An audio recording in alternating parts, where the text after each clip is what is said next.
Dis my so lekker om vanoggend met Greg Talbot te gesels. Nou, hy is die hoofuitvoerende beampte van Teltech. Greg, welcome to GROOTplaas once again.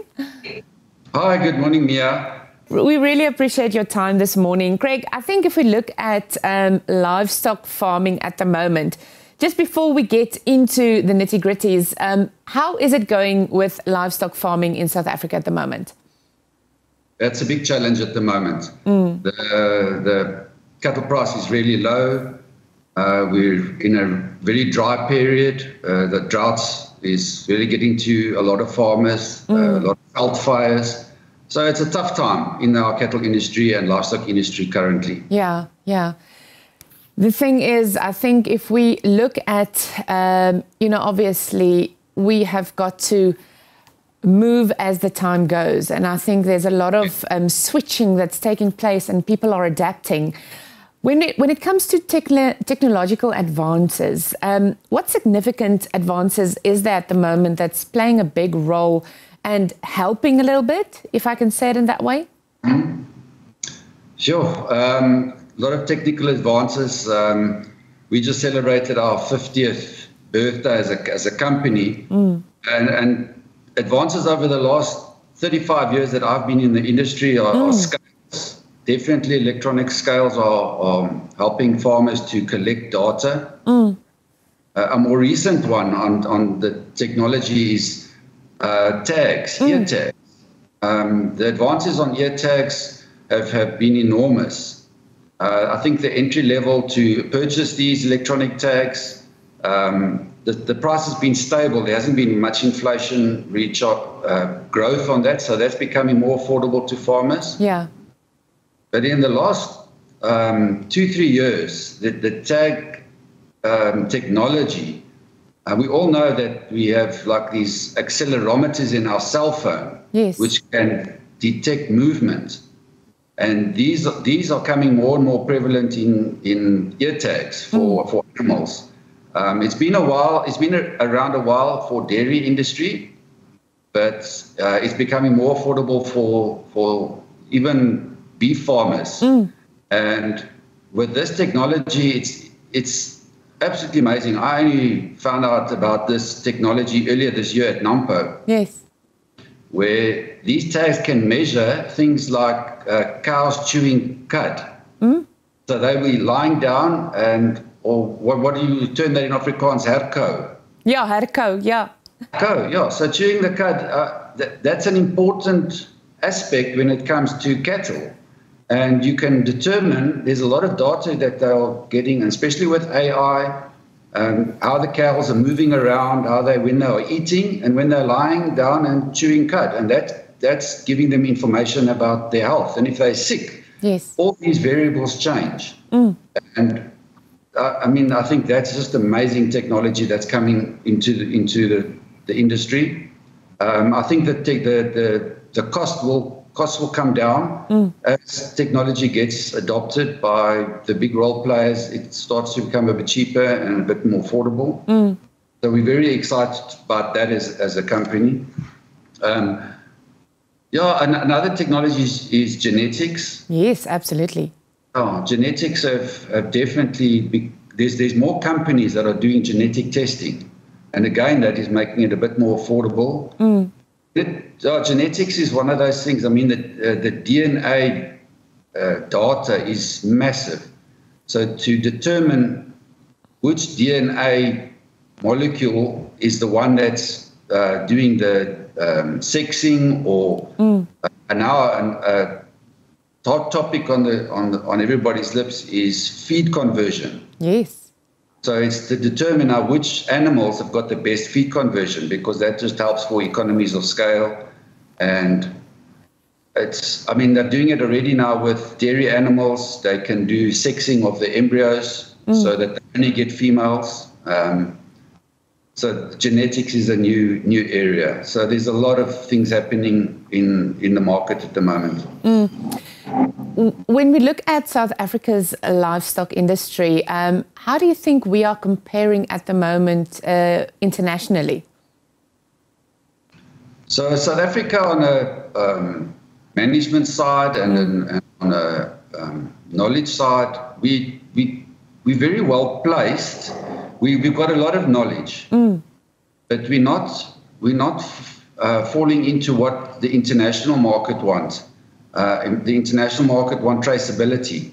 They want to know where the animals are moving. Yes. They want to know what the animals are being fed. And we just focusing on what our local demand is. But internationally, there's a huge demand for red meat. We cannot supply enough. And South Africa are lagging a little bit behind on conforming to the international standards. We need clearer policies from our governments on traceability. That's a hot topic at the moment. Yes. And I know the Minister of Agriculture is definitely looking at this and giving a lot of focus to that. So certainty in that area will help farmers. The bigger feedlots definitely have adopted this, and the bigger feedlots have got very good traceability on their in the management, and they have access to some of these international markets. The smaller guys don't, because we have to more follow a more general market. But it's our industry, just in manufacturing, ISO 9000. Yes. Requires that we got traceability, understand where our products, our raw materials come from, where our finished products are going, and so it's something that the farmers are also going to have to adapt. I think if we look at the commercialization of beef, how has this, impacted the beef industry for farmers? Basically, how they interact with feedlots, and so how has it changed the industry? It changed the massively. Is it? In the 35 years that I've been in the industry, when I came into this industry, there were almost no feedlots. There were abattoirs in every town, had an abattoir. Farmers would finish off their animals and they would take it to the abattoir, and the carcasses would be auctioned off to the butchers. That's completely changed. Feedlots have come online, and they're just growing and getting stronger. Yeah. I think it's definitely a necessity to keep we wouldn't think that the meat price is down, but I think without feedlots, the cost of red meat would be a lot higher. Yes. So feedlots have got economies of scale working for them. Feedlots are, so farmers are now producing weaners. The feedlots send out their buyers, and they buy the weaners from the farm, and they put them into backgrounding programs and get ready for feedlots. So feedlots have got a big advantage because they can increase the weight of the animal quicker. Yes. They've got feed margins, because they're controlling a lot of the feed, and they can produce their own feed on big farms and get it closer to where the animals are. So feedlots are necessary. I feel where feedlots maybe can improve is when they are buying animals, there's this tendency to obviously go for the cheapest product. And I feel auctioneers and feedlot maybe need to work together to separate different classes of weaners. Yes. So that farmers that are producing a premium product or premium animal can get a better price. And that would force the farmer that is not producing a good quality animal to improve on his side. At the moment, it's just a very average price, and the farmer with the low quality animal is getting a better advantage because it's an average price. And he's not forced to improve. But feedlots are definitely in the market, and they're helping the end consumer to get a better product. So feedlots, that's been a massive change in the time that I've been in this industry. That's amazing. I think if we can come back to technology, you mentioned obviously staying at the head of your game when it comes to technology on your farm. It's quite pricey, and I'm wondering, what challenges do farmers face in affording advanced technology, and I mean, how do they overcome these barriers? It's very difficult. Yeah. the bigger, like we're chatting now, the big feedlots, they're big corporate companies almost. They're massive. So they've got the budget to adopt newer technologies. But the smaller farmer that's in outlying rural areas, it's very costly to get some of these fancy electronic scales and to put in electronic ear tags and have facilities. Yes. They can work with their animals. But they need to move in that direction. The scale prices are definitely coming down. We just launched a scale at Nampa this year that is doing the ear tag reading, and so that's the prices are coming down because there's more players in the market producing this equipment. Yes. So there's just on the local scales that they're coming down by 40% because a lot of these scales, the upmarket scales that are measuring or recording the electronic ear tag are all imported. Yes. And we're paying in dollar prices, but now we're getting those made locally. So it's affording the farmer to get into that market. Some other technological changes over the time. I mean, when Taltech started, our first product was a spray race, a spade dip or borstleyser. Over the years, that's changed almost completely because there's now pour-on dips. Yes. And injectables. And that's also allowing farmers not maybe to have that big capital outlay, but just buy a chemical. The chemicals aren't cheap, but it has been a change in the market.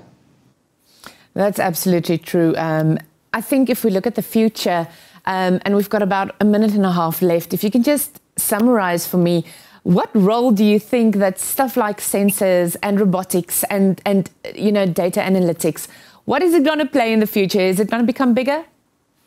Absolutely. No, it's going to play a role.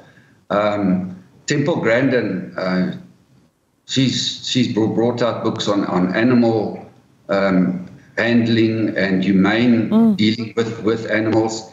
And she's got amazing studies on the flow of animals. Yes. And we have a lot of noise.